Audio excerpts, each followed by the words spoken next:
Hello, welcome to Shipwrecks. I am Ghost in the Hella. I may be getting up again momentarily to chase Little Bear away from doing something naughty again. Let's see if I can get kitten cam on at least. So at least you can witness my son being naughty. No.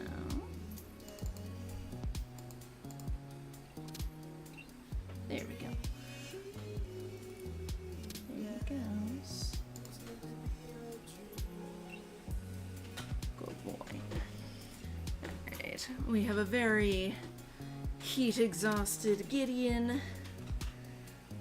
And Little Bear has wandered off to mysterious places. Alright. It's been a while. But we're back. We were supposed to be back earlier today, but our internet went out literally like 4 minutes before streaming. Like, I was all set up, had everything all set up, and then it was like, where did the internet go? It's just gone? Okay then. Well, but we are here, and we are gonna play some more Dream Daddy. It's so hard to, like, leave in the middle of the song. There we go. Because it's so good. Alright. I guess dad book? Sure. Welcome. You've got dads. We've got dads! Awesome.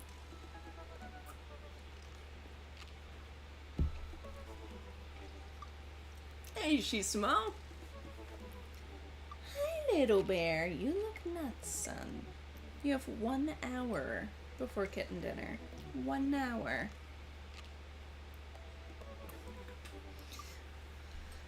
Alright.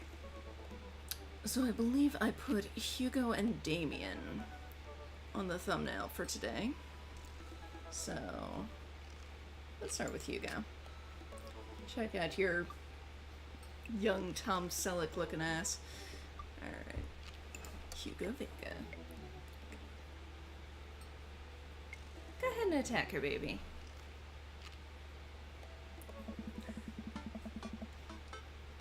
I navigate to Hugo's dad book page and type out a message. Hey Hugo, great seeing you at the barbecue. Wanna hang out sometime? I wait for a few minutes before the computer dings.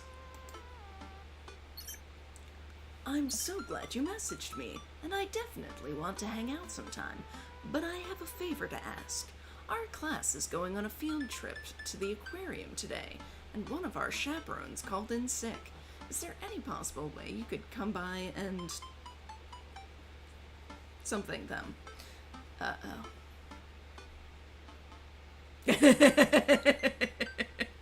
Shizuo says, I feel like Damien does not drink. Bye. Yeah, I don't think he does. Oh, and replace them. There we go. Thank you. I completely understand if you don't want to or can't make it, but I'm gonna be honest with you here. It's the middle school class. I need as much help as I can get. I think about it for a moment. Man, that's a lot of screaming kids that I'd be accountable for. And they're in middle school, arguably the worst age to be. I mean, I feel like in middle school, they're probably not screaming kids. Like, if memory serves, that's kind of the, like, the 11, 12, 13-ish age, which, like, is a horrible age to be. Like, I certainly hated being that age. But, like, probably not screaming so much. Probably more bullying each other. But, like, quietly. Amanda silently trudges into the kitchen and pours herself a bowl of cereal. Morning, Amanda. Morning, Pops. Hey, how was middle school for you? Ugh. bad, but nobody likes middle school. It's 3 years of bad acne, crying, and being generally terrible. Everyone sucks. No self-awareness. It's just a bunch of hormonal teenagers locked in a gross old building for 40-plus hours a week, doing long division and starting fights over, I don't know, pizza day? Top 40s pop? Middle schoolers should be avoided at all costs. What was your middle school experience like? I didn't like it. I had my first crush in middle school, and I'm still bitter about it. Alexis Stuggs, you hurt me, and I'll never forget. What'd she do to you? I stare off into middle distance, remembering the 24 hours that we dated, and the 3 times we held hands between class periods. Then I remembered the bitter betrayal, her leaving me for Arnold Birmingham, him making me eat dirt in front of her. I don't want to talk about it. See, middle schoolers are reprehensible. Wait, why are you asking me about middle school? Oh, Mr. Vega requested my help to chaperone his middle school class to the aquarium. Just wanted to know what I was in for. You get to go to the aquarium? Are you kidding me? The last field trip I got to go on was to the clam chowder factory. They didn't even give us clam chowder. They gave us square pizza at a clam chowder factory. Chismo says, accurate. 1,000-yard stare. Such terrible, terrible things. Yeah, middle schoolers can be horrible to each other. They can also be really awesome people, though. Like, I have taught a lot of middle school-aged folks, like, in the past couple of years, and was pleasantly surprised by how much I enjoyed it. Like, because I remembered fucking hating middle school. Like, that was, like, the worst bullying that I endured. Like, middle schoolers were fucking terrible when I was in middle school. But, like, at least the students that I've had who are that age, and maybe it's just because I'm not teaching them in a middle school, I'm, like, teaching them in, like, local arts nonprofits and stuff like that. Like, they're mostly mean to themselves. Which sucks in a different way, but at least that's something that, like, I don't know, it's easier for me to handle having a student who, like, needs their self-esteem pumped up than, like, students bullying each other. Like, I'll take giving a 12-year-old a pep talk any day over, like, separating 2 fighting 12-year-olds, so. Oh, is that why you won't eat clam chowder anymore? No, it's because Bobby Wellingham threw up into one of the vats of clam chowder, and I'm the only one who saw it happen. It haunts me. Right, let's leave that story firmly in the past. Anyway, you should just do it. Mr. Vega sounds like he could really use the help. Plus, you get to hang out with cool fish. Amanda, I get kind of weird about aquariums. The ocean makes me nervous. What, are you worried that a whale is gonna pop out of the touch tank and swallow you whole? Don't you put fear in my heart. Well, do they have penguins there? Yes, they have penguins there. Then it's settled. Penguins outweigh fear of the ocean. I sit back down at the computer and let Hugo know that I'm available. He tells me to meet him at the aquarium and gives me the address. I grab my keys and kiss Amanda on the forehead before I head out. Hey, Vashana. Oh, she says, can only hop on for a second. Sorry we have to miss the stream. Mia is very glad to see a glimpse of Amanda. Have fun and good night. Thank you, that's so sweet. Well, have a good night to both of you. Her logic is irrefutable. Absolutely. She's got some solid logic. Amanda's great. I arrive at the aquarium to find that the school buses have beaten me there. Pre-teens huddle around their teachers in small groups, yelling at each other and goofing off. Every teacher looks like they're at their wits' end. That is a fair point, because, like, when I'm working with, like, 12-year-olds and stuff, it's usually just a couple of them at a time, you know, like, maybe 4, not, like, dozens, which, even in my tiny town, like, there were, 20-odd of us in a class. Of course, that was the only class, because tiny town. But Hugo jogs up to me, looking frazzled. I'm so glad you're here. Hugo! It's been a debacle all morning. We're short-handed and most of the kids won't stop screaming, as I'm sure you know is the case with all middle schoolers. I lived through Amanda at 12. I'm all too familiar. Great. Well, it's you and me chaperoning a group of 10 kids. They're over here. Alright, so that's rough, but not too bad.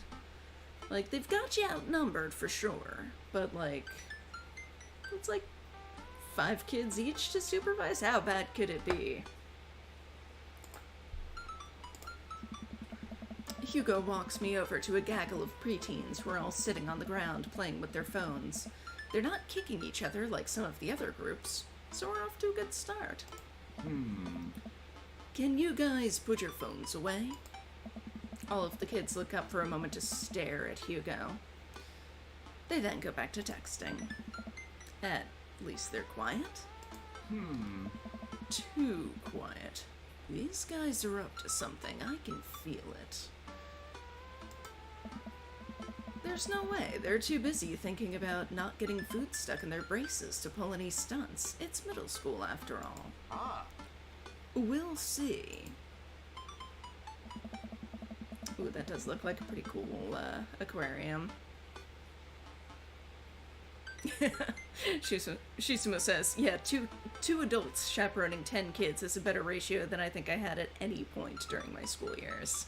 Yeah. Same, I think. The classes start filing into the aquarium, and Hugo hands out massive stapled packets of paper to each kid.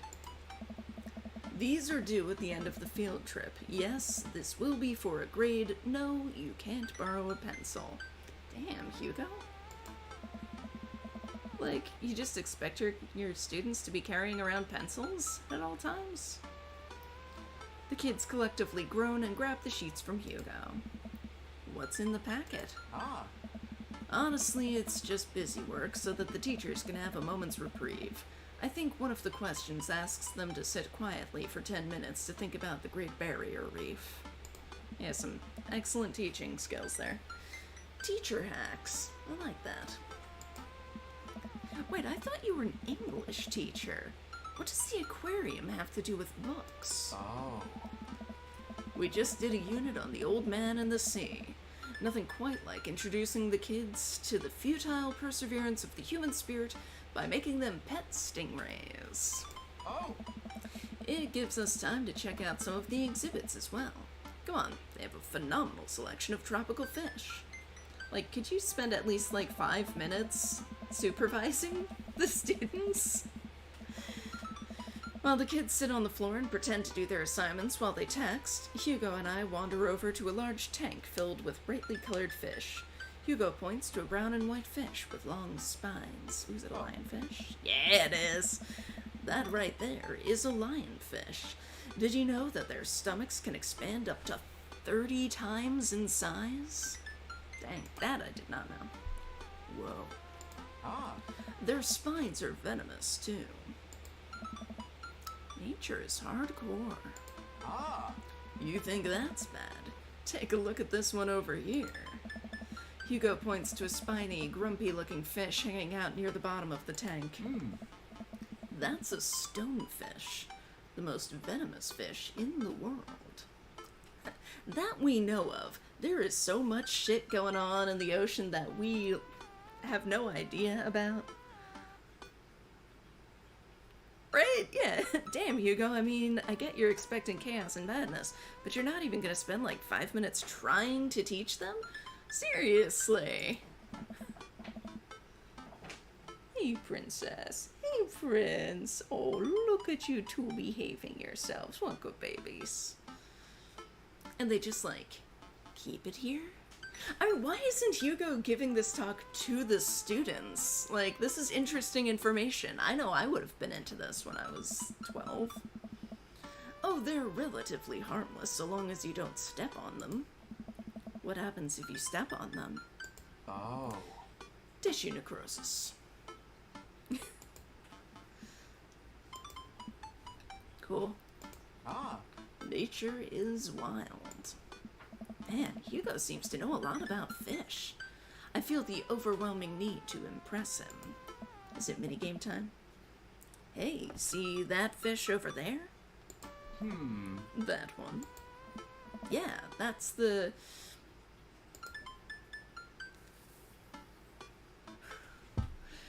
Okay, got American longfin, blue-nosed wiggly fish, or humphead wrasse. Yeah, the most venomous fish in the world would get the kids hanging on his every word. Seriously. Like, I mean, obviously I can't speak for every 12-year-old, but like, I would have been super stoked about it. It's like, the most venomous fish in the world? Holy shit. God. I mean, blue-nosed wiggly fish is the most obviously fake. I'm assuming the other two are real, but I could be completely wrong. Let's go with humphead. Oh. Why not? Yeah. Did you know that... Ooh. Paranormal fish trivia, psychiatric fish trivia, or political fish trivia? Oh, sorry, Shisumo. Shisumo wanted the wiggly fish. Sorry, buddy. I should have waited a little longer. Oh, we seem to be very into paranormal. This fish sleeps upside down, but contrary to popular belief, is not an actual vampire. That's the vampire fish. Oh. Wait, are you serious? Absolutely not. I'm playing it for the gag here. Yes. Ha! Good one. We lead the kids to another room. Sharks, sea turtles, eels, and other marine life swim around in a massive floor-to-ceiling aquarium. The kids begin trying to take selfies with the sharks. Right? Like, kids love dangerous fish. It's a bit, Hugo. Try to keep up. Ooh, Capri Sun. Hugo leaves my side to separate two kids who started fighting over a Capri Sun. I walk around the room reading the tiny little blurbs about different fish swimming inside of the enclosure. After a while, I look around and see Hugo again. He's gazing up at the aquarium in childlike wonder. The ripples in the water cast blue, moving shadows across his face. For someone surrounded by angry, hormonal preteens, he looks completely peaceful. He looks really cute in this light. I hope he doesn't notice me staring. Wow. I walk over to join him. Beautiful, isn't it?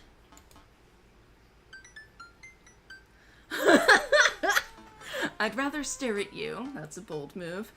We can learn a great deal from Mother Ocean. I feel like that's the one that'll, like, really win him over. Or, are those two sharks kissing?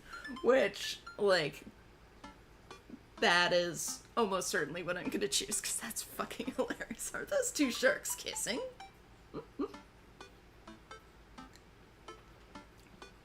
Now, kiss. But, like, they don't really have lips, and their heads are shaped really weird, so, like, how would sharks even kiss? Like what?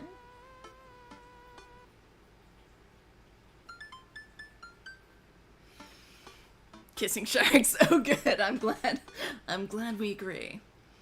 Those two sharks kissing. No, Ghost. one's eating the other. Somebody should probably be intervening in that. Hi, princess.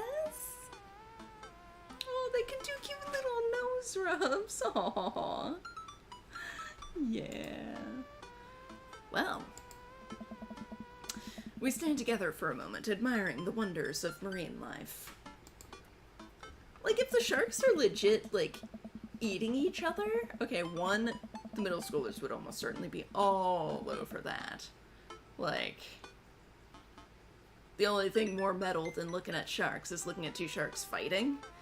And then also, like, I'm pretty sure that's at the point where you, like, flag down aquarium staff and are like, yo, that shark's killing the other shark. You might want to see what's up with that. Maybe, you know, drop some fish, like, food, like, edible fish, in to distract them. I don't know, whatever you do to break up fighting sharks. I'm not a marine biologist. Yeah, I would think that aquariums wouldn't put prey and predator species in tanks together. Yeah, that seems, as you say, like a terrible idea. Like, unless you want to be constantly replacing the prey. Constantly. We eventually make our way to the touch tank room, which seems to be the only thing the kids are actually interested in. The tank is filled with a variety of horseshoe crabs, sea urchins, stingrays, and small fish. Goodness, what a princess! I stand around the edges of the tank and keep a wary distance from the sea life. Who knows what kind of nefarious plans those horseshoe crabs have for my well-moisturized hands. Hugo rolls up his sleeve and sticks his hand in the water. Again, there's usually, like, a staff person there for the touch tanks, in my, admittedly limited experience with aquariums, but, like, there's usually somebody supervising. Hi, little bear.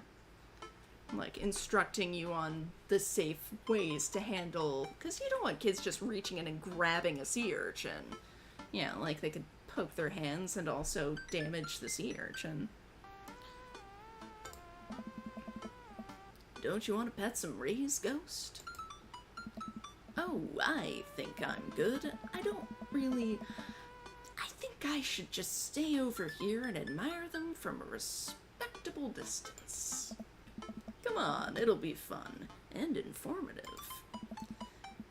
Don't make fun of me, but I'm scared to touch them. I get weird when there's no glass separating us. I don't know what any of those things are, except that I just named them, but I get the feeling they will probably bite me in my delicious hands if given the chance. Nothing in this tank can hurt you. The stingrays have had their barbs removed, the horseshoe crabs only eat little clams, and the anemones are perfectly safe to touch. Against my better judgment, I approach the tank. Maybe you can do this, like ghost style, like, guiding my hands. Yeah. Only touch them on the back, don't rub them, just let them swim past you, etc. Yeah, like, you need somebody there telling the 12-year-olds and the adults how to safely touch these creatures so that you're not harming them. Against my better judgment, I approach the tank, slowly dipping my hand into the cold water. I touch a stingray as it glides past me. I guess it's not romantic to have staff there, though. See, not so bad. It feels like fun, slimy leather. Things get a lot less scary when you learn more about them, right? I dive my hand back into the touch tank with renewed vigor for ocean life. I poke at some urchins and feel the hard carapace of a horseshoe crab. My hand brushes against Hugo's as we reach for the same anemone. Blech. I pull away, blushing. Yep. Unchained Melody starts playing as Hugo guides her hand in. Yup. Exactly. Hugo smiles at me. He does have a nice smile. Hey, you're supposed to be touching the fish. Sorry, I just get a little carried away Wait, that girl over there looks suspicious. Why's that? Oh. Are backpacks usually that wet? Hold on. Susan? Susan, get back here. Hugo runs after a middle schooler and catches her before she can make it to the exit. Wanna tell me what's in the bag? Textbooks? Also, they would have had to check their bags. Wanna tell me what's really in the bag? Susan won't budge. I walk over to Hugo and the girl. I think he might need a bad cop. I'm pretty sure Hugo is perfectly capable of being the bad cop. Like, he seems unafraid to be very, very stern with the students and his kid. Look, kid. Oh my fucking god. We don't have time for games here. That's an easy 5 to 10 in the clink. Where I'm not afraid to hit a child? What the fuck? That's an easy 5 to 10 in the clink. Why not? I had a bud go down for that once. He came out a changed man. Said he missed the bars. You're not a teacher. You can't tell me what to do. Yeah, right? What the fuck? Like, good God. It should go without saying, but don't fucking hit kids or threaten to hit kids. Like, no, not even as a joke. That shit's not okay. Hi, princess. Speaking of children, hi, baby girl. Oh my god, are you gonna go for my headphones? Let's take these off. Yeah. Hi, what's up, baby doll? You're not a teacher. You can't tell me what to do. Hmm? Yes, well, I am. Can you please put the bag down?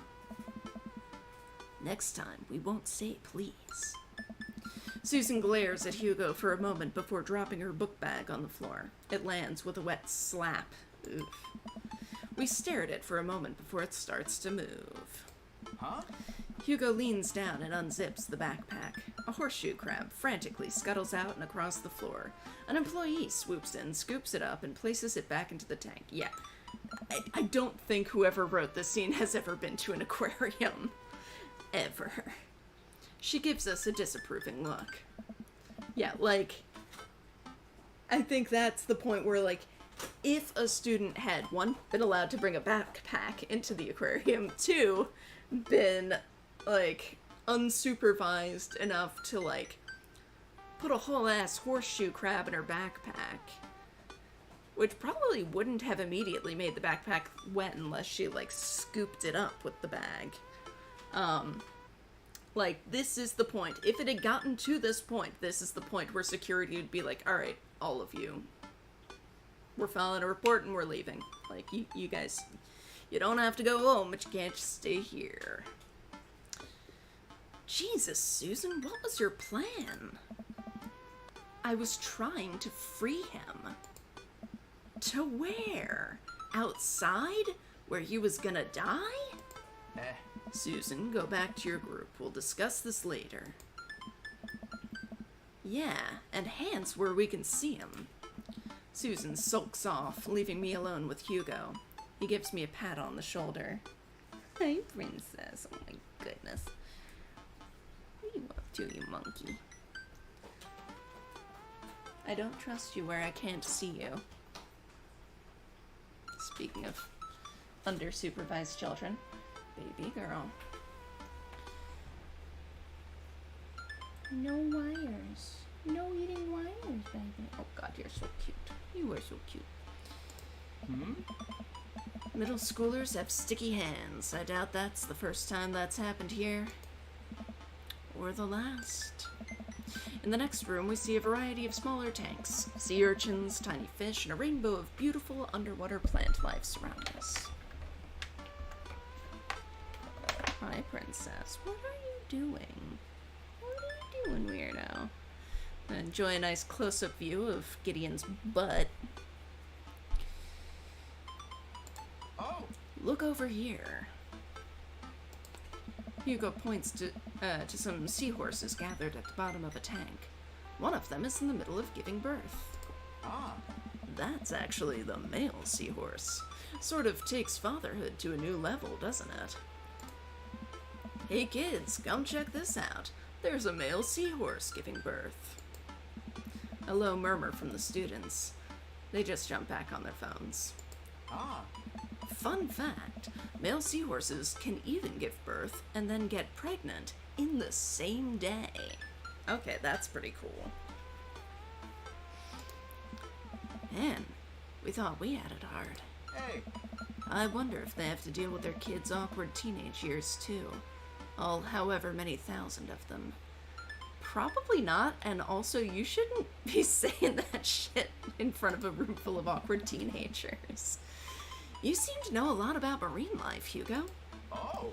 It's not really my specialty, but I do make a point to learn as much as possible whenever I can. I think that learning shouldn't end when you leave school. We should challenge ourselves to find out more about the things we don't understand every day of our lives. Because if you stop learning, I don't think you'll ever be able to grow or change as a person. I mean, I would love to see you learn a little bit more about, like, responsible supervision of children? Like...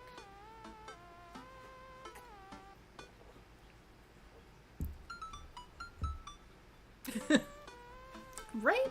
In addition to having never been in an aquarium, I also have doubts as to whether the writer has ever actually met middle schoolers. Yeah. Like, I mean, when I was in middle school, we didn't have cell phones, but, like, I don't know. I feel like this is needlessly hard slam on on middle schoolers. Like, they've got rough enough stuff going on as it is. They're not that bad. They can be horrible to each other. And I'm sure they can be horrible to adults too. But, like, they can also be awesome. So, like, I don't know. Hi, son.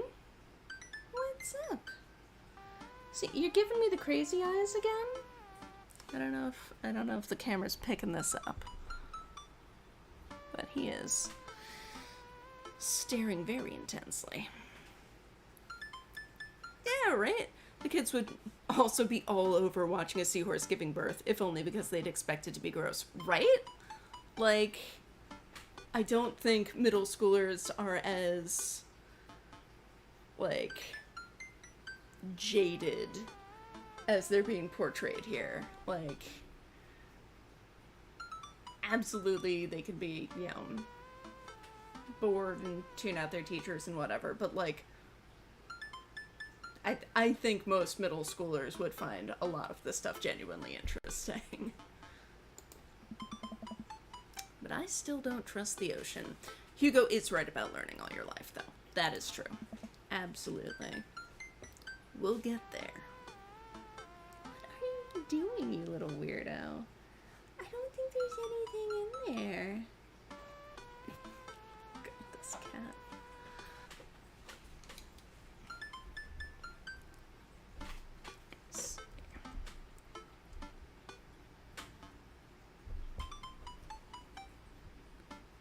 Hi, son. Hi.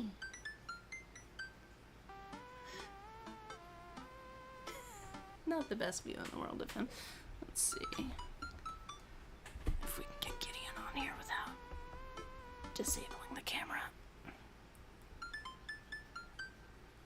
Hi, beautiful. She's so pretty. Such a pretty kitty. We finally make our way over to my favorite part of the tour, the Arctic exhibit. Do we get to see the penguins? Yes, we get to see the penguins. Hell yes. Penguins!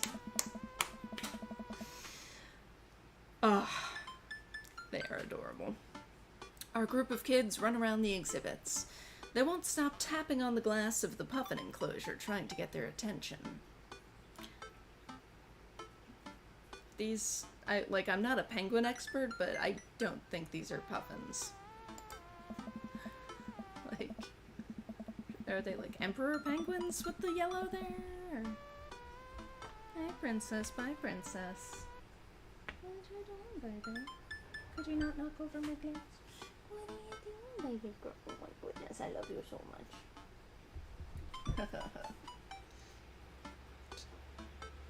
Get the cat hair out of my glass now.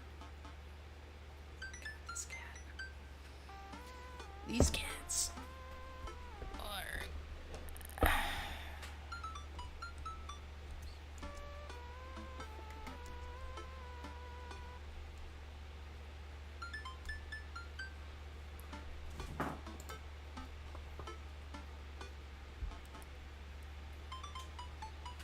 Baby girl.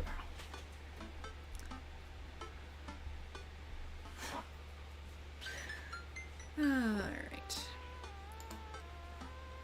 For at least a few moments, teachers, chaperones, and students alike seemed to be having a great time. What was I so worried about? This isn't too bad. Yeah, they look like they're supposed to be emperor penguins. Yeah, that's what I thought. Huh? Hugo suddenly grabs my arm. Oh my god, there's a student in the penguin enclosure. Wait, just kidding, it's very bad. Is it one of ours? It most certainly is. Molly Henderson, Susan's friend. I look over to the penguins and see a determined-looking kid crouching behind a rock. She's hiding just out of sight of one of the employees. The employees would be all over this. Like, how would you even get in there? Over on the side of the enclosure, I see the door to the exhibit ajar. Was it unlocked this whole time? We gotta stop her before the staff season bans our school for life. Hugo looks around.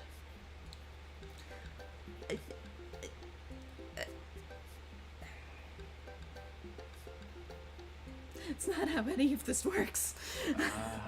I'll create a distraction. Hugo runs toward the puffin exhibit and addresses the entire room. Everybody, everybody, everybody, I have an announcement. The whole room turns toward Hugo. Oh.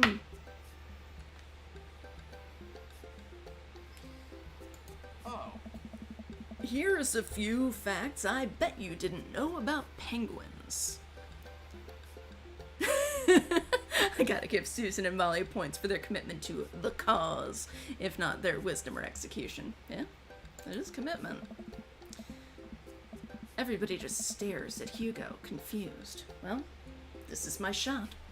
I run into the enclosure and am greeted by a cold blast of air. Oh, we are gonna get arrested.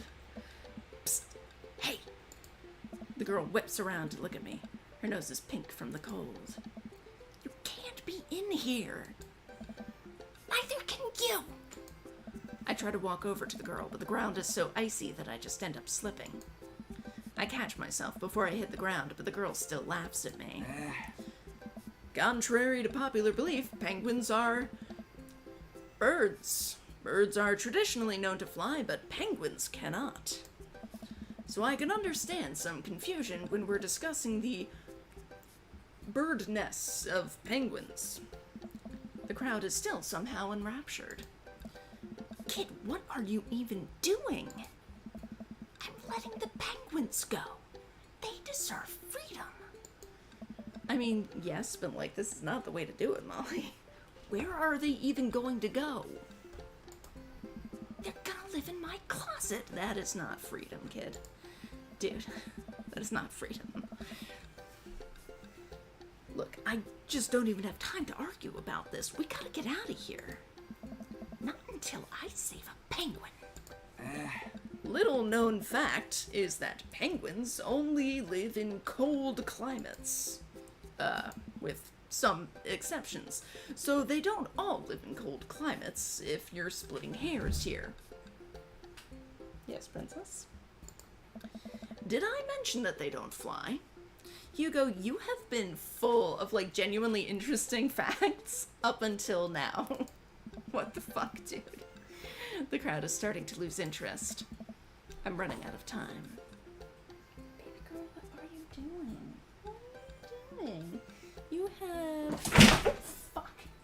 God, Gideon. She's knocked over a suitcase. Oh my god, you slapstick caricatures of cats. You kids are so weird. I'm running out of time. Ooh. Lay down the law, try to relate to her, or bribe her.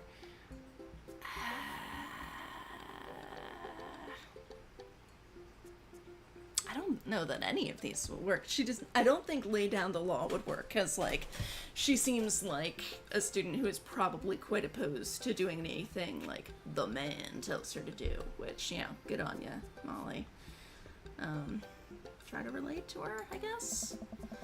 I think back to the time I released all of the feeder mice from the pet store. It was a disaster.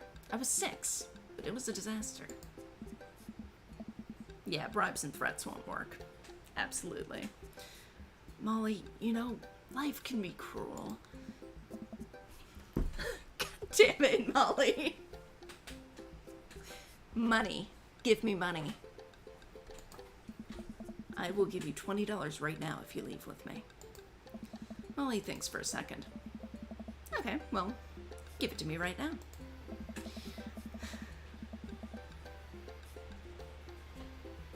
Again, I don't think they actually know any 12-year-olds. I mean, I'm sure there are absolutely 12-year-olds who would give you a shakedown, but like, I don't know anymore. I just don't know. My mind has been blown. I reach into my pocket and pull out everything I have, examining each bill. Okay, well, I have $12 and some change. Also, there's a button here. Is that enough? Pay me the other 8 later and we have a deal. We move to shake on our arrangement before I suddenly realize there's a wave of penguins on their way out of the enclosure. We're gonna have to block these birds. Oh god. That bird. What the? Oh, fuck. How do I block that bird? Like, okay. Okay, I have to click a thing.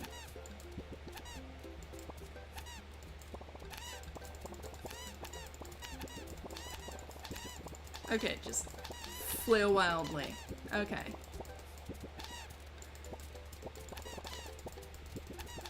Alright, so one escapee is not too bad.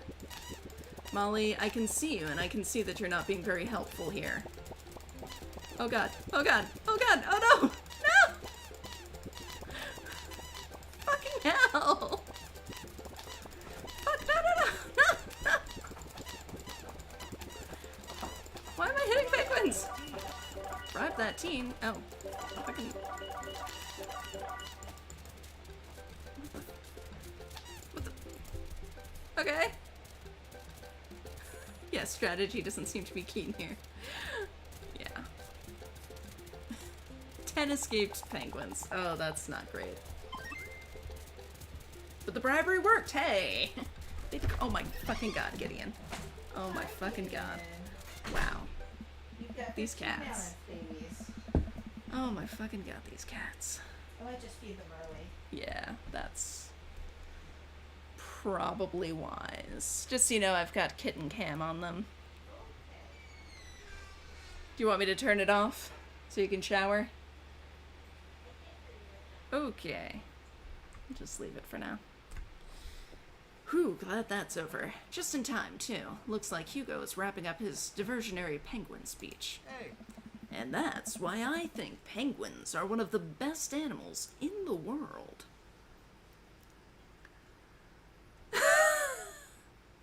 Hey, Laser. Oh, it's so good to see you. What's that, babe? Laser's here. Yes, Laser is here. That Velmax heard. Dream Daddy and penguin slapping? Awesome. I was not expecting to have to slap penguins today. Or bribe teenagers, but sure. A few people in the audience clap out of a sense of duty. Everyone starts dispersing. Oh, Laser says hey. Hey, Laser. Hugo spots us from across the way and runs over. Molly, what were you doing in there? I was liberating animals, Mr. Vega. You realize that the penguins can only survive in Arctic temperatures, right?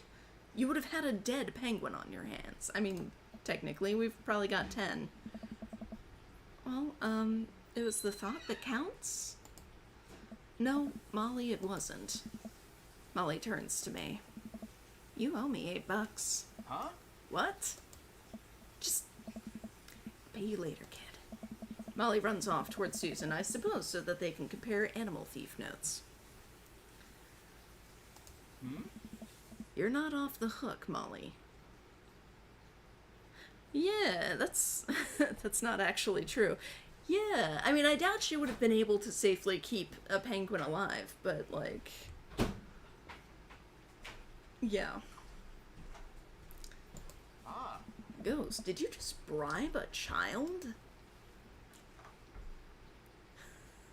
I bribed a child. I don't know what she's talking about, or you can't play by the rules when there's penguins on the line.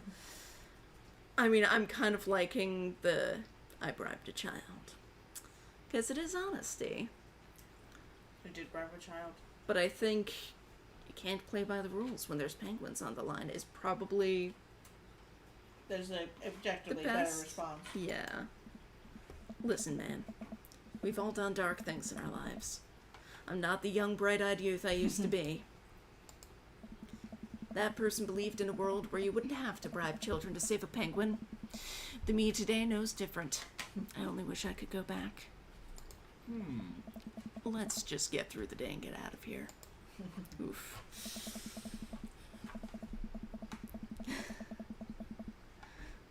Yeah, they're equatorial penguins, yeah. My goodness. Oh my goodness, this boy. Yeah, nice close-up of Little Bear's butthole.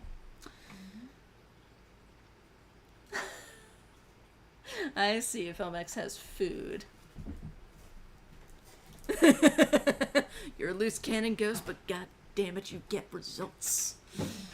Did get results. We also lost 10 penguins, which, like, I feel like the aquarium staff should be alerted to. Like, they're gonna know it was our group. We're still gonna get banned. With the day finally coming to a close, the whole field trip is ushered through the gift shop and we make our way back out to the school buses. As we leave the aquarium and the kids load onto the buses, Hugo pulls me aside. Hey, Ghost, thank you so much for helping out today. You're a lifesaver. It was no problem. It was actually kind of fun. Oh. Let me take you out next time to make it up to you. You like cheese boards? Now, kittens, it's important that you know this is absolutely because you begged so hard for it. It's terrible.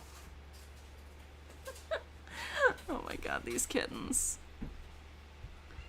Oh my god. So basically, every answer is essentially the same here. Which, like, is not true, because, like, I like Oh my god. cheese well Oh my enough, God. but... Oh my god. Oh god. Stop. Faster, Papa, faster. Oh my god, these cats. They're so special. Kittens, you're making it hard for Sure. Papa. Great. Well, I gotta go make sure the kids don't steal anything else. See you around. Just chill. Just chill, kittens. They have no chill. They have no chill. It is pretty hot. It is very, very hot. It's like over 80 degrees in here. Ugh. Kitten babies. Yeah, they're good babies. Chill, kittens. Meow. Meow. Chill, just chill, please. For the love of penguins, just chill. For the love of penguins. I walk inside to find the house empty. Papa. You wouldn't say that if you've never met a penguin. I wonder where the panda's at. Before I know it, Amanda pops in through the front door. What you up to tonight? Just doing some homework. How was the aquarium? It was an adventure. Some kid tried to steal a penguin. Dad. We've all been there. I had to run in and grab her before any of the employees saw. You got to go into the penguin enclosure? Did you steal a penguin for us? Amanda, no penguins were stolen, thanks to the valiant efforts of myself and Mr. Vega. I mean, you don't know, like, we don't know for sure that no penguins were stolen, because, as we saw, 10 of them escaped. Who knows where they are now? It was nice getting to spend some time with Hugo, though. Oh. I'm surprised he helped complete a covert op. He's usually kind of a what? Kind of a stick in the mud? He's actually pretty cool. I had a good time with him. I mean, like, yeah, he's probably pretty cool if you're an adult, but I absolutely think, like, he does not relate well to young people, and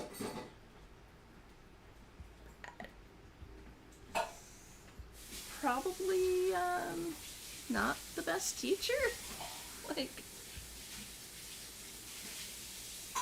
he's just, like, constantly assuming the worst of the students, like. Alright, too much adventure for me today. Let's try that sentence again. Alright, too much adventure for me today. I'm gonna go rest my eyes. Huh.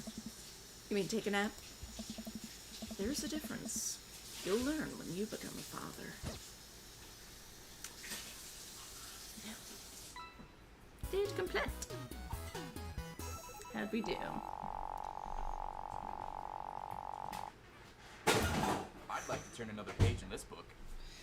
Alright, well, we got a B. He does seem like the type of teacher who gives out a lot of B's. Yeah. Welcome. You've got dads. We've got dads.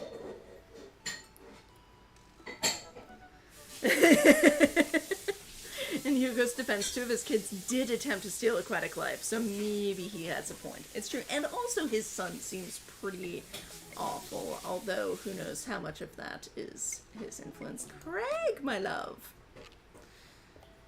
Hello, Amanda's dad. It's me, your friend Craig, who loves sports. I have nice and smart children who are good at computers. Amanda, did you hack Craig's account? Ah, man, great to hear from you, buddy. What's up? I'm still strong. Strong. I am strong. Oh, no. I have nice and smart children who are good at computers. It's his tweens. It's his tweens. Oh my god, it's the twins. Don't I know it?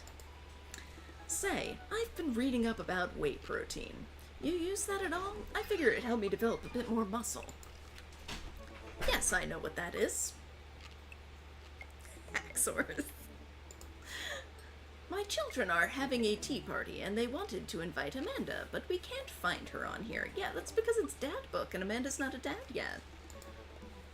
You're also invited. Physical invitation to follow. Cool, I'd love to come. I'll let Amanda know. Thank you, Amanda's dad. Attend that party. Like, did I genuinely not realize that was children? Like, oh my god. Coffee time! You know dads love coffee. Gonna brew myself something black as midnight on a moonless night. I put on a fresh pot and work on a few word jumbles while I wait for it to brew. Hey, this one spells sorrow. Dad, ready for today? I'm ready for every day, sweetie. Gonna tackle it head on. Now, are you ready for the thing that we're gonna do today? The thing that you promised you'd do? Honey, I already told you that I'm not gonna throw away my Tom Clancy novels. They're just stacked in the living room. I keep bumping into them and knocking them over, and you don't even read them.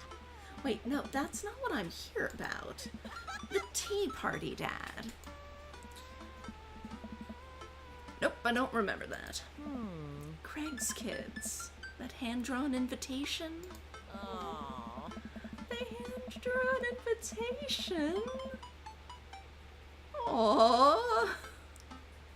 Amanda, walks over to the refrigerator and comes back with a hand-drawn invitation on a sheet of computer paper, inviting Amanda and Amanda's dad to a tea party. That is so precious. Oh my god. They spelled cordially wrong. Just put on some going outside pants and let's get going. I can go outside in sweatpants. Nothing's stopping me. Dad, just... I'll see you in a minute. Oh god. Yeah, well, let's hope nothing happens to them. They are precious. They are precious. So far, Craig is definitely my favorite, and his kids are fucking adorable. I am pretty team Craig, although I do also love Matt. Matt is very good too. Also, coffee shop owner. Who put on going outside pants or fuck authority? Fuck authority. What did I say about the pants? I'm a rebel, sweetie. Whatever, I'm sure it'll be fine. I mean, it probably will, because, like, Craig is always wearing sweats, so. Like, if we were going out with Hugo, then I would have put on, like, going out pants. But, like, for Craig? Like, dude was our college roommate. He's seen me in way worse. And also, he's a sports guy and he wears sweats. Hello, thank you for coming to our tea party. I do my best to bow and present my daughter, who thanks them with a curtsy. This way, please. Briar and Hazel lead us to a small table with tiny chairs. Some are occupied by stuffed animals, and Matt and his daughter Carmencita are here too. Oh, that's good. Oh my goodness. Oh, so precious. Matt raises a comically small plastic teacup at me. Hey, dude. How's the tea? The imaginary tea is absolutely wonderful. I taste a hint of lemongrass. Hello, Carmencita. Hello, Mr. Amanda's dad. Did you just wake up? No. Why? Those are inside pants. Amanda laughs. Please, have a seat. I sit down between Amanda and Matt. Oh, I guess I can probably turn off kitten cam. Although, I mean, we can also just, oops, watch them eat. They're so precious. Precious little babies. I sit down between Amanda and Matt. I don't think I'm going to be able to get out of this chair. Hi, everyone. Hey, Daisy and Brian. Aww. I turn to see Daisy and Brian enter into the backyard and take a seat next to us. This is a hell of a tea party. Sorry we're late. Daisy made me put on my going outside pants. Amanda punches me on the shoulder. See? Oh, so you approve of cargo shorts when they're on Brian, but not when they're on me? Dad, you're embarrassing me at the tea party. This is a high-class affair. But... Shh. It's about to start. Thank you all for taking time out of your busy schedules for some high tea. Now, if you'll all put on your designated tiaras. There are little tiaras sitting on everyone's plates. Well, except for Brian's. His is a softball helmet. Oh, we ran out of tiaras. I don't think this is going to fit me, but I appreciate the thought. Dad, you're royalty. Please act like it. Whoa! Brian tries to balance the ill-fitting softball helmet on top of his head, but it immediately tumbles off and into the bushes. I'll get that later. Hey, everybody! Craig comes out with a teapot. Look, he's wearing sweatpants. I told ya. Told you he'd be wearing sweats. With a teapot and a tray of sandwich cookies. Dad, is the tea ready? Yeah, it's been, steeping for a while now. Awesome. Would you girls like to serve your guests tea? Alright, I'll turn off Kit and Cam while you deal with the, Oh, thank you. yeah. Give the illusion of strength. Would you girls like to serve your guests tea? No, thank you. We'd much appreciate our servants' help. Craig leans over to me. That's me. Craig places teacups in front of all of us and a single sandwich cookie onto each of our plates. He pours some tea into my cup. Awfully fluorescent for tea. I clink my teacup with mats and take a sip. Hey, Good lemonade. It's tea. oh, Right. Very good tea. I mean, why didn't they just make tea? Like, it's not that difficult to make tea. Like, I lean over to Amanda, who's happily enjoying her tea. Like, there are plenty of teas that don't have any caffeine. You could do like a fruit tea. No caffeine. Because I definitely get not wanting to give little kids caffeine, but... Nice. She says, true story, I had lemonade tea this morning. Nice. So, what do we do at tea parties? We enjoy the splendors of upper-class society, Father. She takes a dainty bite of her sandwich cookie.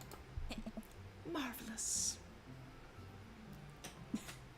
Yeah, half tea and half lemonade mixed together. It is delicious. I do, like, I will drink, like, I don't call it lemonade tea, but that's basically what it is. We just, in my family, we just call it, like, hot honey and lemon. And it's exactly what it sounds like. You just squeeze a fuckload of lemon juice and a fuckload of honey and add hot water, and it is delicious and really, really good when you've got a cold. Like, just so good. Marvelous. So, the meeting of princesses has been called to order. Hear, hear. But I'm a warrior princess. I hunt and stuff and have, like, a really cool sword. Damn right you do, Hazel. Yeah. Can I be a space princess? I'll allow it. And I'll be a rock star princess. I'm also space princess. Can there be more than one? Space is pretty big, don't you think? I changed my mind. I want to be a space princess, too. Dad, what are you? Do I get to be a princess? Duh. Well, I guess that makes me... Ooh. History Channel princess? Hacker princess? Or rude boy princess? I mean... The part of me that is extremely 90s wants to go with rude boy princess. Because fucking left me a pork pie hat. History Channel princess is also pretty good. I don't know about hacker princess. I'm pretty bad with computers. S-pop.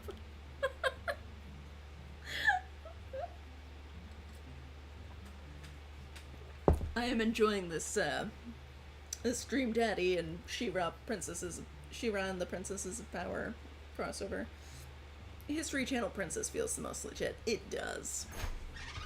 Yeah, let's go with that. I am ruler of all that I survey, and what I survey is a 10-hour marathon of cupcake storage wars. I don't think I've seen that one. A squad of professional bakers bid on empty storage units and then have to bake 1,000 cupcakes using only the ingredients in the storage unit. That sounds terrible. Oh, it is. I think I'll be landscaper and general contracting princess, or I guess contracting princess. Hey. Barista princess reporting for duty. Hey. Hey everybody, CrossFit princess here. Oh my god, of course you fucking do CrossFit. Not now, servant. If it weren't for the princess uprising, it would be you serving me. We sip tea for a little longer, and then the girls run off to fight dinosaurs as space rock star warrior princesses, I think. They grow up so fast. It was like yesterday that I was helping Amanda throw her own tea parties. Did she make you be a Did she make you a servant too? You betcha. Carmencita made me actually brew tea for hers. Pitfalls of owning a coffee shop. Pitfall, your custom blends are amazing. That hibiscus one you gave me a while back was choice. Hey. Aw, thanks. It's really nice the girls are getting along. Yeah, I'm really glad we moved into this community. This community full of hot dads. Hey. We are too. Amanda's been kind of a role model to them, you know? I hadn't even realized, and I don't even know if Amanda does either, but I guess they're right. All of the girls in the neighborhood look up to her. She seems to go out of her way to play with them. She's a good kid. I'm so proud of her. You better not, proud dad, cry at this tea party, Ghost. I brought extra word jumbles if anyone wants to kill some time while the girls play. The day rolls on and the girls all get tuckered out. Amanda spends the whole day playing with them and taking their pictures, promising that she'll send them the best ones later. Stay strong. I'm trying. Oh my god, these cats. We all clean up and help put away the tea sets and tables, then head out as Daisy and Carmencita fall asleep on their dad's shoulders. Oh, I mean, they seem a little big for that, but sure. Like, Daisy and Carmencita seem like they're probably about, I don't know, 13 or so? But, I don't know, maybe they're like 11? It's hard to say, really. Because I was thinking these kids were like 11 or 12. But maybe younger? Who knows? Take care, guys. Thanks for coming. Bye, History Channel princess. You want dinner? I filled up on cookies. Me too. I'm tired. Dude, same. Playing with a bunch of little kids who all simultaneously want your attention and approval is surprisingly exhausting. But in a good way? But also in a kind of scary way. How so? I feel like I gotta be on my best behavior for them. I don't want to let them down. Is this because you still feel bad about dropping the F-bomb in front of your cousin that one time? Hey. I corrupted her, Dad. She secondhand smokes now. Well, those kids really look up to you. I'm glad they have you as a role model. Shucks, Pops. I ruffle Amanda's hair. Do you think Amanda cut her own bangs? Welcome. You've got dads. You sure do have dads. Oh crap, I have responsibilities. I was not prepared for this. Right? Now, see, I could see Amanda growing up to be a good teacher. Okay. Alright, Damien. If you had one thing to take with you onto a desert island, what would it be? A coffin.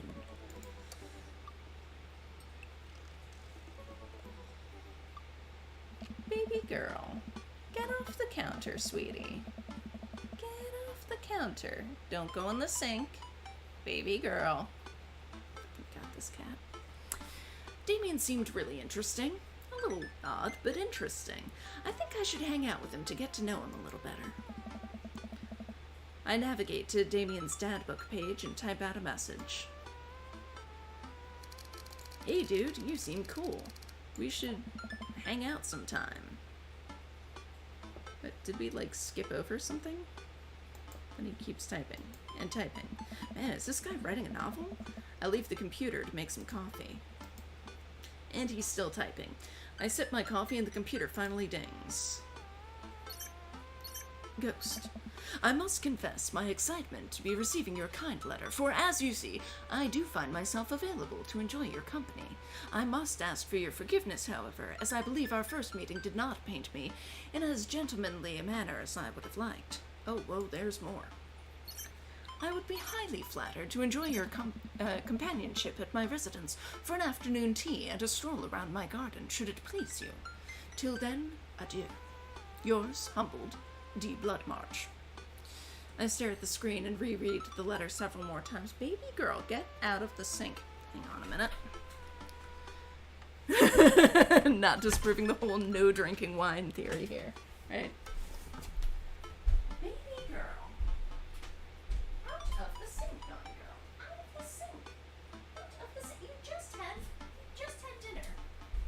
You have eaten. I have not. You have had significantly more dinner than I have had. Like, I stare at the screen and reread the letter several more times. Hey, Amanda. Can you help me with something? Oh. Dad, for the last time, I'm not popping your back pimples. No, can you interpret this for me? Oh. I turned the computer to Amanda and she squints at Damien's message. I just don't understand net speak. Like, is this how you kids communicate with each other now? Oh, totally. This is the hot new thing. See, Dad, kids got over saying lol and LMAO or whatever and decided that what they needed to do was bring it back to the 1800s. So what do I do? Where's your pen and quill? What? Did you forget to unpack the pen and quill? Dad, how will we address the nobleman in regards to your upcoming debutante ball? Okay, now I know you're messing with me. Father, without a proper chaperone, you'll never end up with a suitor worthy of our land. 80s retro, 1880s. Yes. Or our dowry. Ah. Or, so you read Pride and Prejudice for school one time, and now you're reciting things you know about it back to me, aren't you? Huh. Like, the first 5 pages, and then I read a review of the movie. Still gotta be, though. Great, so, what do I say to Damien? Pride and Prejudice is actually legit enjoyable to read. Yeah. So, just saying. I was pleasantly surprised. I got this. Amanda reaches over me and types on the keyboard. Sure thing, dude. Regards. Yeah. Ghost. Amanda hits send and smiles at me. That's a pretty good response. Well, I suppose that's that. Of course, why are we going there after dark? Or is it just like cast an eternal shadow? I make the short walk over to Damien's house. Well, I guess you can't really call it a house. It's more of a manor? Estate? The Gothic architecture looms over the other homes in the cul-de-sac. I walk past a couple of gargoyles guarding the door, the front door, and look around for a doorbell. There doesn't seem to be one. Oh, but there's a knocker, though. I pull the large, ornately carved bat's head door knocker back, and a hollow sound echoes throughout the house as I strike it against the door.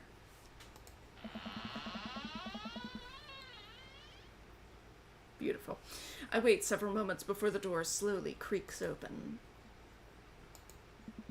It's a little creepy, but I enter the home and take a few steps into the foyer, noting the oil portraits of who I assume are dead relatives hanging on the wall.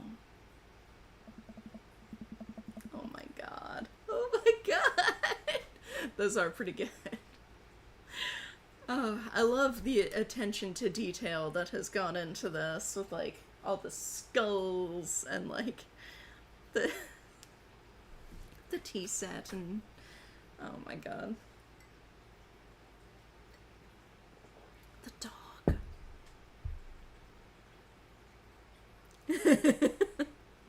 It is odd how there's a strangely distant thunderstorm that is constantly but uniquely positioned over Damien's place.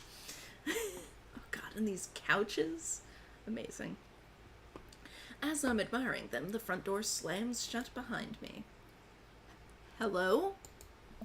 Silence. An oil lamp in the corner flickers dimly. casting ominous shadows against the wall. Why do I feel like all the people in these paintings are staring at me? Why is it so cold in here? Where's Damien? I mean, there is a roaring fire, though. Like, it can't be that cold. And I love how creepy the music got. It's so good. Ghost, pleasure to have you in my home. I look up and see Damien standing at the top of a majestic staircase with a walking candle holder. What's with the door slamming shut? I mean, really, what's with the door opening by itself? Oh, sorry. There was a draft. And the door creaking open when I knocked? I accidentally left the door unlocked. And the creepy oil paintings? I like oil paintings. Right. Right. Please, let me show you around. Okay. Damien leads me around his house, showcasing his parlor, sitting room, auxiliary sitting room, and the parlor again, for some reason. This is one of the older homes on the block, yes, but nowhere near as old as the architecture might suggest. Through extensive renovations, I have been able to craft a residence that is both historically accurate to the Victorian period and equipped with the amenities of any modern dwelling. Points to Damien. Dude can definitely carry off a half cape. It is impressive. He definitely, he gets points for style and commitment to an aesthetic. We walk past a door covered in bumper stickers, caution tape, and a black parade poster. Oh, it's good that at least he lets his kid decorate his own space. Did they listen to my Chemical Romance in the Victorian era? That's my son's room. You know how the rebellious teenage years are. Onward, onward. There's more to see. We reach a door at the end of the hall that Damien opens with a flourish. And this is the library. We've been in here before. With the butterfly collection. We got a package that was mistakenly delivered to us of a dead butterfly. Sunlight streams in from floor-to-ceiling arched windows. The walls are lined with packed bookshelves, and even more books are scattered over the period-appropriate furniture. Damien is clearly really proud of this room, and, like, justifiably so. I would be, like, stoked to have a proper library. Let's pick up a book. You know, Ghost, in the Victorian era, there was some controversy surrounding reading. Many people thought the more tawdry novels would encourage youths into a life of crime, and would cause too much of a distraction from work and school. Yes, I believe these are the novels that we now consider classics and force our youths to read. I pull out a book at random and examine the worn cover. Opening it, I turn to a random page and read aloud.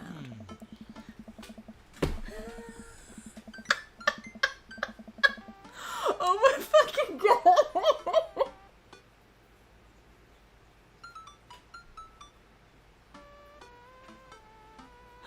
I'm sorry.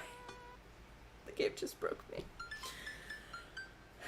Naruto struggled against the chains that Sasuke had bound him with. Shirtless and out of breath, he looked up at Sasuke. Sasuke smirked, unbuttoning his ninja pants. Okay, I think that's enough. Damien snaps the book shut and puts it back onto the shelf. That's a rare book from my private collection.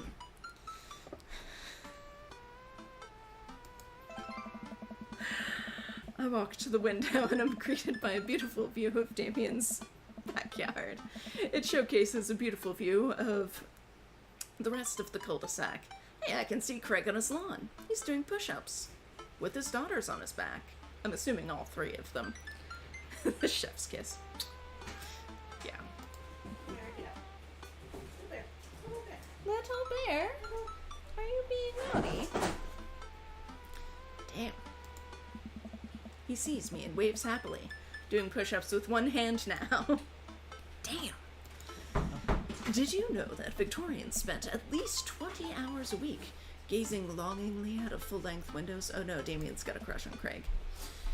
Wait, really? Oh, No, but Victorians did appreciate telling a good joke. That is pretty good. Good one, Damien. I walk up to the glass display of pinned bugs on the wall. It's pretty impressive. Nice bugs. I pinned them all myself. Maybe I could show you how sometime. We've already had that scene. I'm concerned I would stick the pin right through my finger. Oh, the pinner's gambit. Is that a thing? No. Please, will you join me for tea?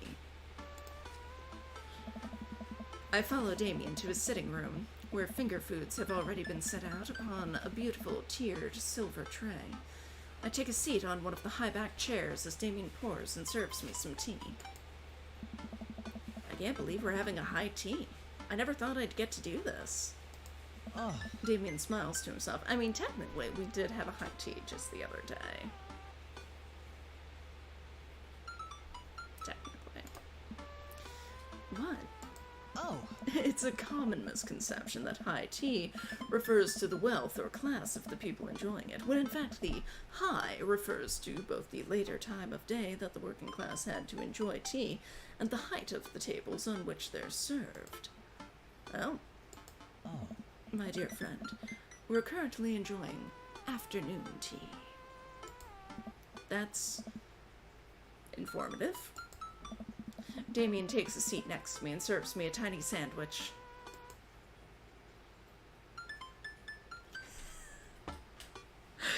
Oh, do we have to choose just one? These are all so good.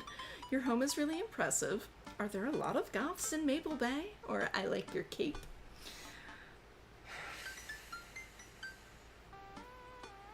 I mean, your home is really impressive is kind of the least interesting of them, but I feel like would probably appeal to him the most. Are there a lot of goths in Maple Bay? Seems like the most Ghost Shipwrecks thing to say. And I like your cape. I feel like, I mean, it's a solid compliment, and Shisumo has already voted for that. But I feel like he's just going to correct us, like, you know, technically, it's a capelet. Technically, it's a half cape. But sure, I like your cape. Oh. There we go. Well, at least he still liked it. It's a cloak, actually, but thank you. Victorian fashion is very important to me. You pull it off quite well. Oh, thank you. Regardless of my historical leanings, it's very important to me to present myself well. It has taken a long time to come up with a style that's both true to form and representative of myself, but I'm very happy with how I dress. I do get some strange looks, yes, but it's something that brings me a great deal of joy, so I don't mind.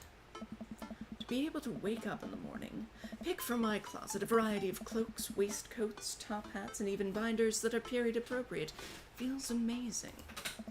You wear top hats? Huh. You don't?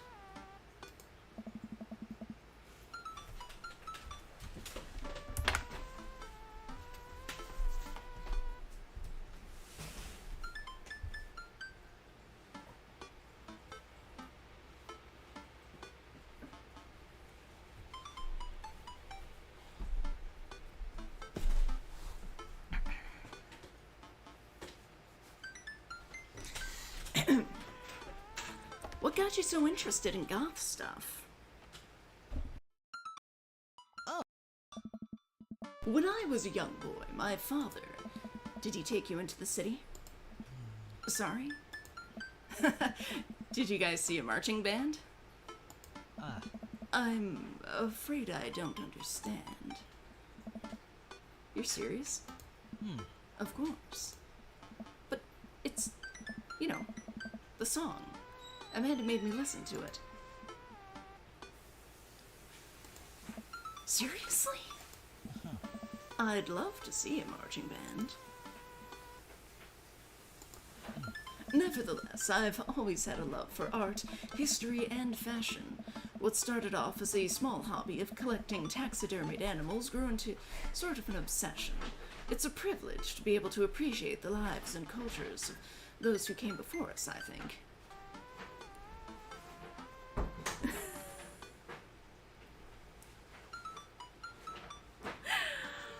Oh.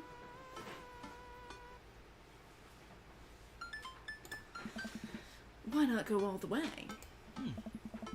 I like not dying when I catch a cold. He takes a sip of tea. I can acknowledge that there were many terrible things about the Victorian era, and to try to live a life that strictly aligns with those ideals would be admittedly horrid. But I think it takes a critical mind to truly appreciate something to the fullest, to be cognizant of its flaws and love it all the same. Tell me, Ghost, do you have any hobbies? Oh man, I do, but I don't know if I care about anything the way you care about this stuff. Well, I'd love to hear about your interests. Hearing someone talk about the things they're passionate about is intriguing and, quite honestly, rather attractive. A+ for dad joke. Amanda has fantastic taste, BT dubs. I think I know what song it is, but I'm not certain. I could be completely wrong, so I'm not even gonna guess, because I'm probably wrong. But self-expression, respect, sir. For real. Yeah. Please, do tell me about your hobbies. Quick, sound sophisticated! I like watching soap-making videos on the internet. Love me some word jumbles, or I learned how to juggle once. Okay, Black Parade. Okay.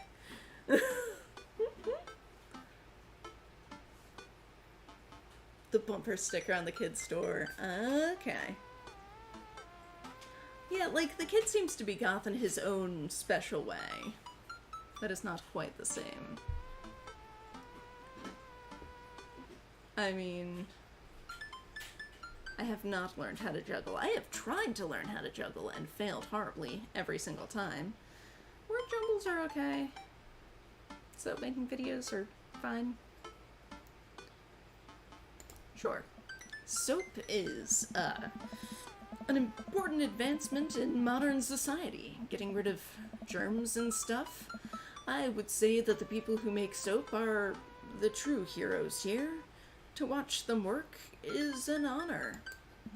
I, tried making some with Amanda once, and we both had to go to the doctor for the rashes, which I guess goes to show that we should leave it to the professionals. We finish our tea and finger sandwiches. I really, like, we should have just gone off about, like, paranormal, ice, truck, whatever.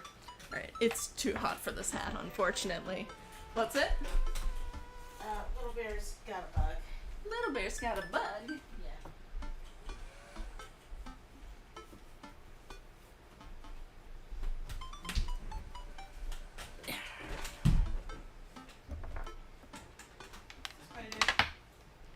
Spider. Pretty small. Oh, can I see it? I had a spider on me earlier and couldn't, like, I ended up flicking it to get rid of it.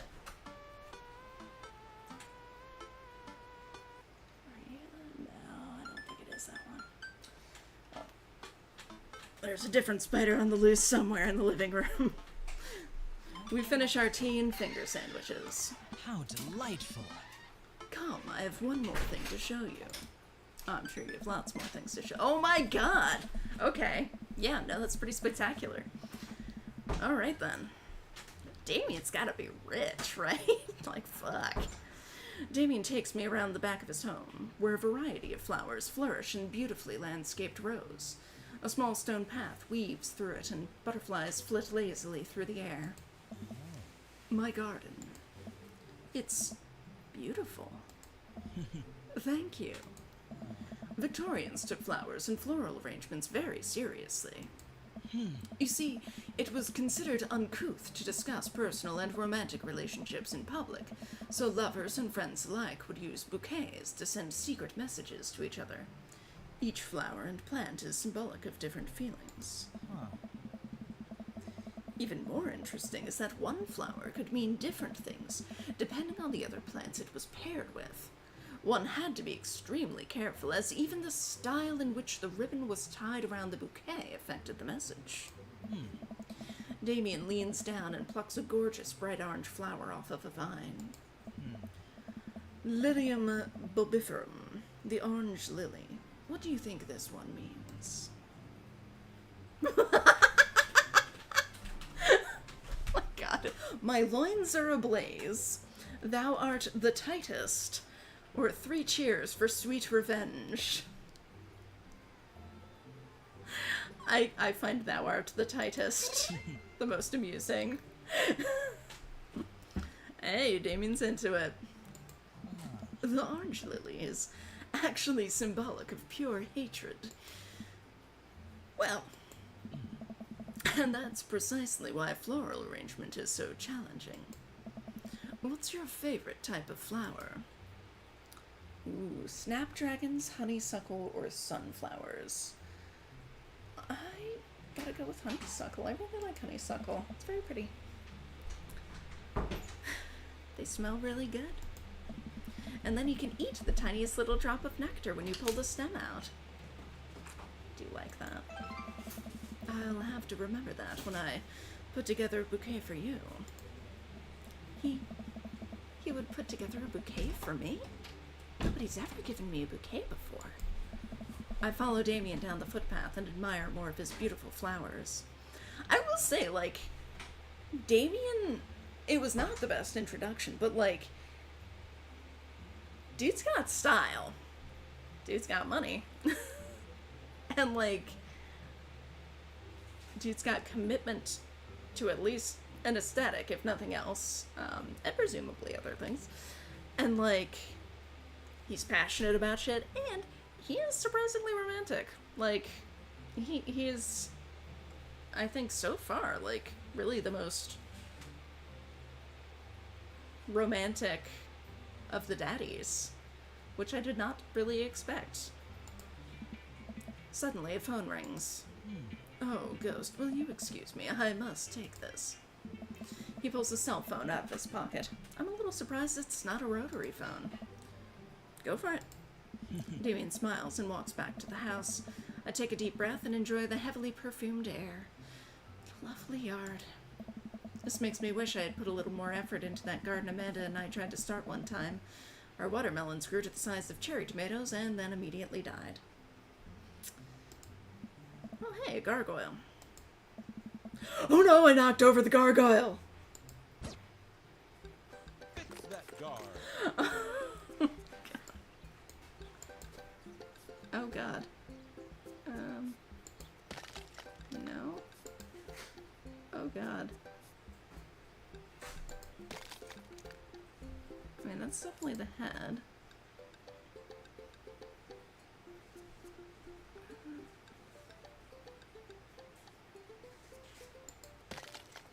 What the fuck?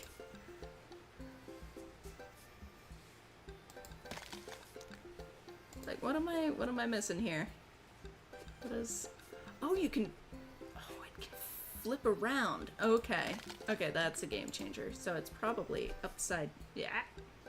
Oh my fucking god. Upside down. There we go. Whew. No! Fucking... Fuck. Shit. No!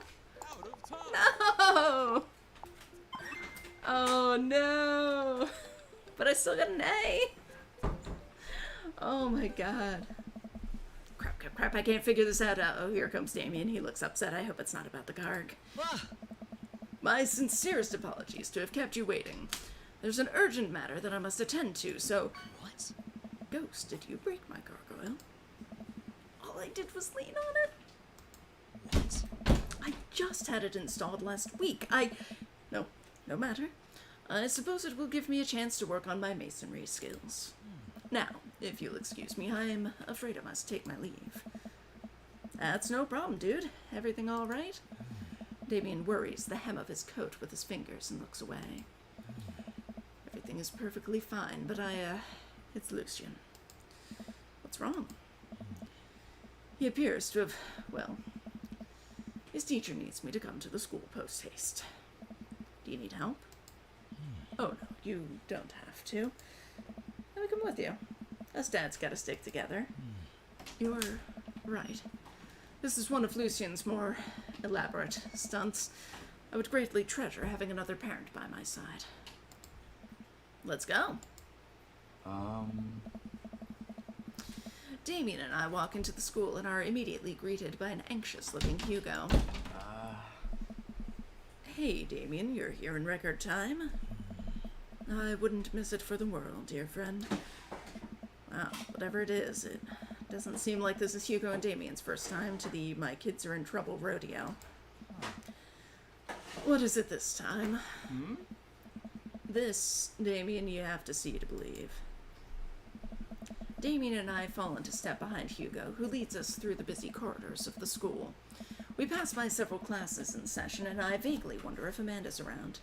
Hugo eventually ushers us into a small boiler room with a flight of rickety stairs leading down into darkness. Watch your step. I can hear faint voices drifting up from the basement, and they don't sound happy. As I'm led into the depths of the school, I recall the antics I got into as an angsty middle schooler. At least I had enough sense to stay out of creepy basements.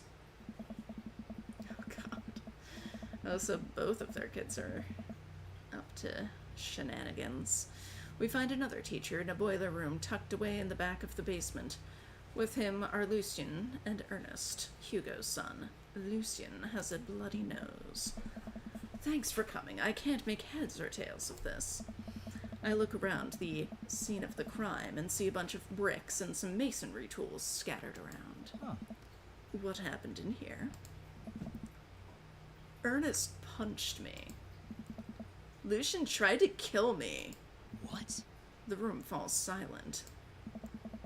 I was not trying to kill you, dumbass. I was just trying to build a brick wall around you and see what would happen.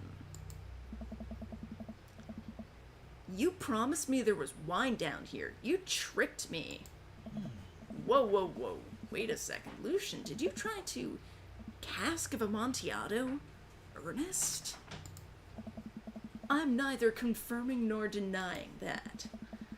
I turn to Damien and whisper to him. What's cask of Amontillado? Huh. It's a classic Edgar Allan Poe short story where a man gets his enemy drunk, lures him down to his cellar with the promise of wine of fine vintage, then buries him alive behind a brick wall. Oh. It's a lovely story. So wait, Lucien, you tried to do that to him? I was curious to see how it would turn out. I wasn't actually going to leave him there. What was the thought process here? That Ernest was just going to sit still while you slowly built a tomb around him? Well, it worked for like 20 minutes because he's an idiot. But then he realized that I had lied about the wine. And you were cackling maniacally. That sort of tipped me off. Yeah, also I owe you for the gargoyle. Right? Yeah. Like, making it up to him. And respect for the classics. Ernest. 20 minutes? Dad. Sweet Manchego. It took you 20 minutes? Son, we just did an entire 2-week unit on the cask of Amontillado. And it took you 20 minutes to realize Lucien was leading you into an elaborate ruse? Did you even read the story? I read the first 5 pages and then read a review of the movie. Sweet Manchego. It's only 5 pages long and there is no movie. Yeah, you're right. I paid Lucien to read it for me. Actually, he didn't even pay me, so when you think about it, this was me teaching him a lesson. Damien and Hugo both have their heads in their hands. You guys are always telling me to engage in the literature, and I did. I don't see a problem here. Alright, I'm filing this under what the hell. Don't do whatever that was again. You two are both suspended for a week. Ernest and Lucien, high five. The teacher starts to stomp up the stairs. Hugo, I'll cover your class. Take your son home. Mr. Bloodmarch, you too. Thank you for your mediation. We all head up the stairs and out of the school in tense silence. Lucian, Damien, and I all pile into my car and begin the drive home. Lucian immediately puts his hood up and stares out the window angrily. I'm not going to therapy again. I know, son. It's entirely up to you whether or not you want to go. But I care about you, and I can see that you're struggling. So if you do decide that you would like to speak to a professional about your feelings, we can do that, too. Maybe you can spend this next week looking for a summer job, I know how much you want your own car. I can't believe Damien's keeping his cool. I'm impressed. Fine. Thanks for not freaking out too hard. I love you, son. Lucian continues staring out of the window. Love you too. We spend the rest of the drive in relative silence.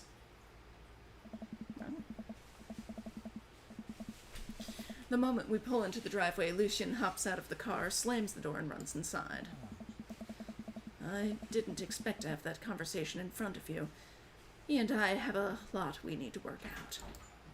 It's alright, and all things considered, Lucian's bricklaying was pretty good. So there's your silver lining. There is that, yes. He's probably just going through a phase. I really admire how you handled that, or does this kind of thing happen a lot? I think I really admire how you handled that. Because, like, yeah, that was actually some of the better dadding we've seen. You were a lot more diplomatic with him than I would have been. I just want what's best for him, and I don't think yelling at him would do either of us any favors. Okay, Restream seems to have logged me out, so I cannot see the chat right now. So hold on a moment, and let me see if I can get logged back in. There we go. All better. All fixed. It rarely does. You're a good dad. Aww. See you around soon? It would be my honor and my pleasure. Damien bows with a flourish. Classy. I'm liking Damien overall a lot more than I had expected to be honest. He's winning me over. I come home to find Amanda curled up on the couch with a blanket watching TV. I plop down next to her. Yo. What you watching? Tiny House Hunting Brothers Extreme Edition. Ugh, I hate this show. The couple on screen bickers back and forth while standing in an extremely small house made out of recycled bottles. The Tiny House Hunting Brothers watch them with bemused expressions, both of their heads touching the low ceiling. I told you I wanted a 2-bed, 2-bath, shabby chic cottage. This house doesn't even have a bathroom. But honey, the outhouse is only 20 yards away. It's not that bad. I am not pooping outside, Greg. Why don't they just get a regular-sized house? I don't know. How'd afternoon tea go? It got strange. We had to go to the school to pick up Lucian since he tried to... He lured Ernest down to the cellar with the promise of a fine vintage and then tried to brick him into the wall, right? How did you know that? Has everyone read this story except for me? Lucian live streamed the whole thing. This entire day is beyond me. But otherwise, it was a fun day. That Damien guy's a character, but he's really good company. And a surprisingly diplomatic dad. I dig his style. You know what? Me too. I feel like, though, that Damien could probably do better. Like, I feel like he needs to find somebody who can, like, match his passion for the aesthetics. Okay. Welcome. You've got dads. We've got dads. Craig again! Hey, buddy, so I have a favor to ask. Robert invited me over for dinner. And I know it's kind of a faux pas to invite another bro, but I've known the guy for years, and I still can't get a good read on him, and I know it's gonna be super awkward if I go by myself. Will you please come with me? Frying eggs in a pan, squirting emoji, and a sweating emoji? Okay. So that's a weird mixture of emojis, bro. I love food. I especially love food that's free. And I don't know why you're so sweaty over cooking, but sure. Yeah, dude, I'm down. Thank you. Praying hands and more sweating slash splashing slash squirting. I really hope that's a sweat of relief.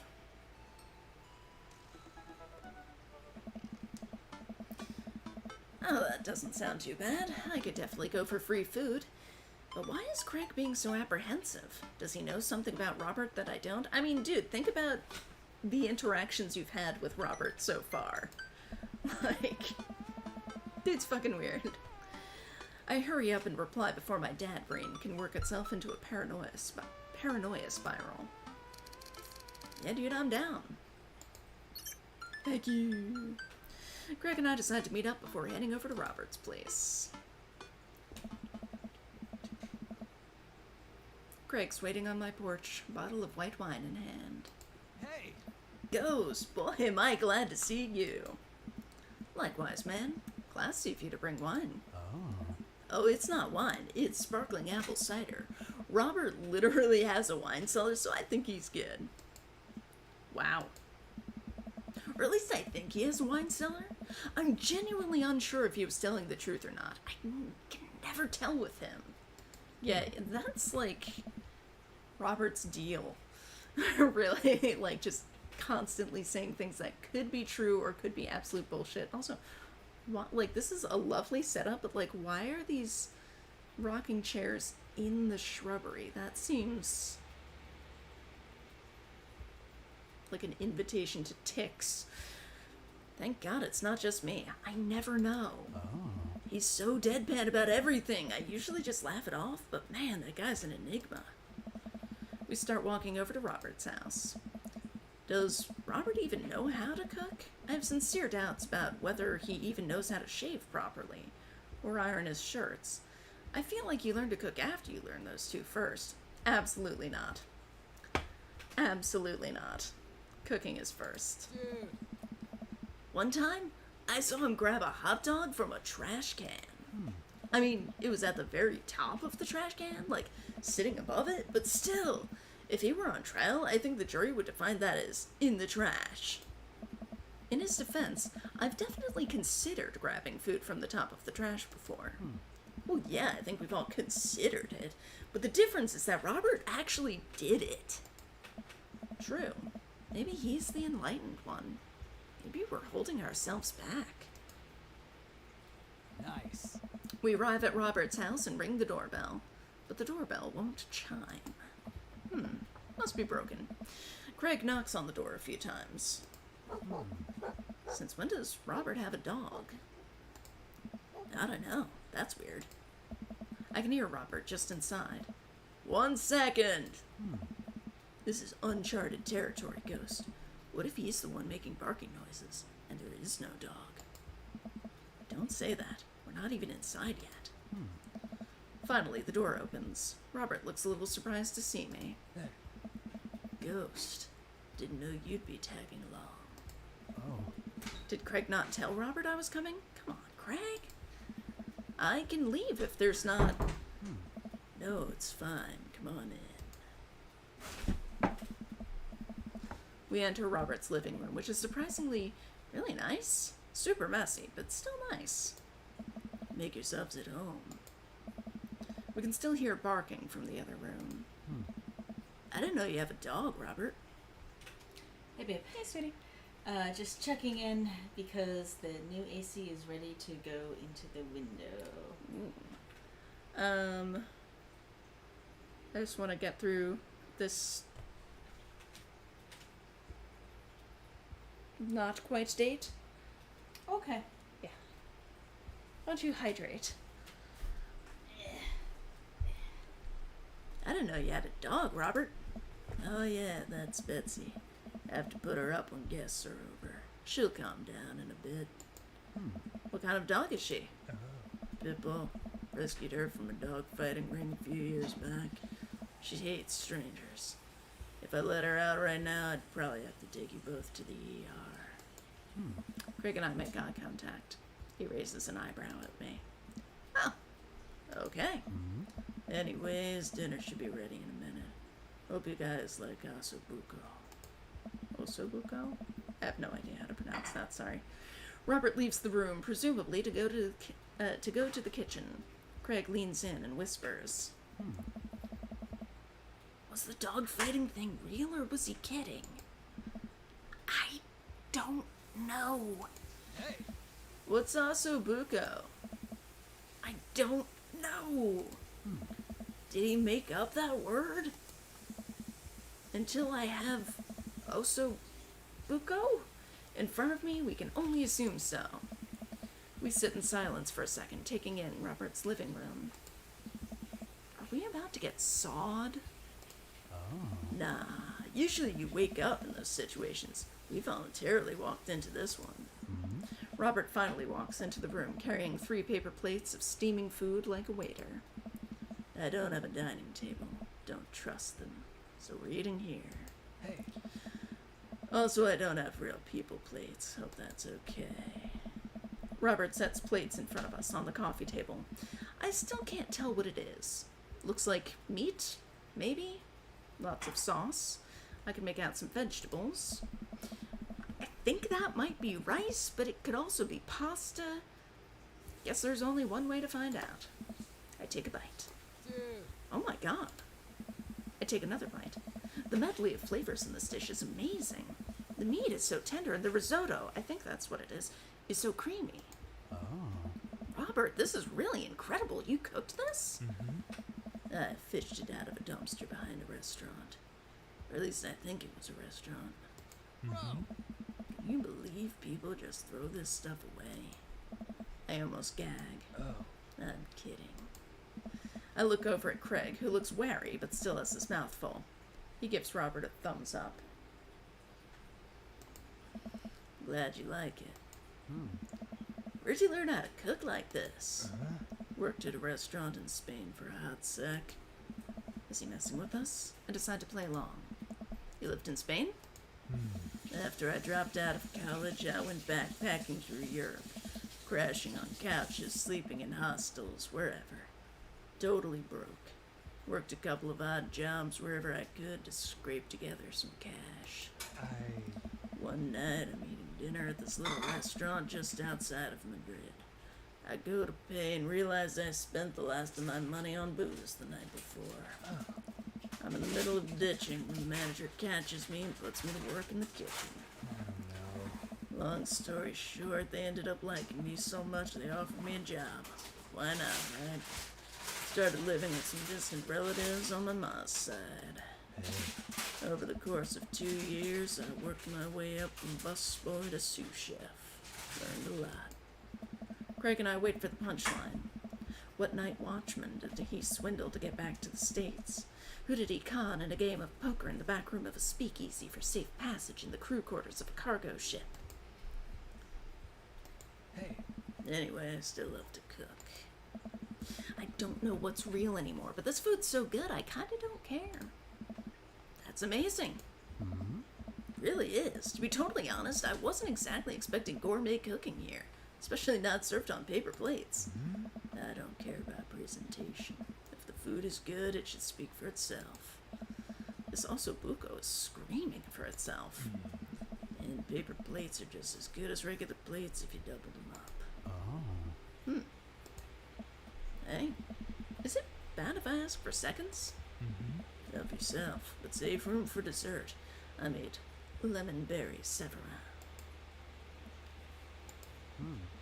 Well, aren't you just full of... Craig looks over at me. hey, Surprises! Robert winks. God, that is like the weirdest wink. He's like blinking and winking. You bet I am. God. You can come over for dinner anytime. Craig. Nice. I'm gonna go get seconds. Me too. After consuming way more osobuco than my body could handle and then really ensuring a later food coma with a generous serving of whatever savarin was, Craig and I decided to head out. Thanks for coming. I'm making an attempt to be more social. Well, we're always happy to stop by if you want company. Especially if there's osobuco involved. Welcome. You've got dads. Alright. Let's leave it there. This really, like, seems to be a very evenly paced game where, like, you know, 2 dates and then 2 of the little interstitial not quite dates. Seems to be exactly 2 hours. So that's kind of perfect for me. Alright. Thank you so much for hanging out. I'll be probably doing more of this next week. I've got a whole bunch of stuff going on in July, so streaming might be a little hit or miss for the next few weeks, but I will do my best. Are we doing Tell Me Why on Tuesday? Yeah. Alright. So, Tuesday at 6:30 p.m., we are planning to start Chapter 2, I think, Yes. of Tell Me Why.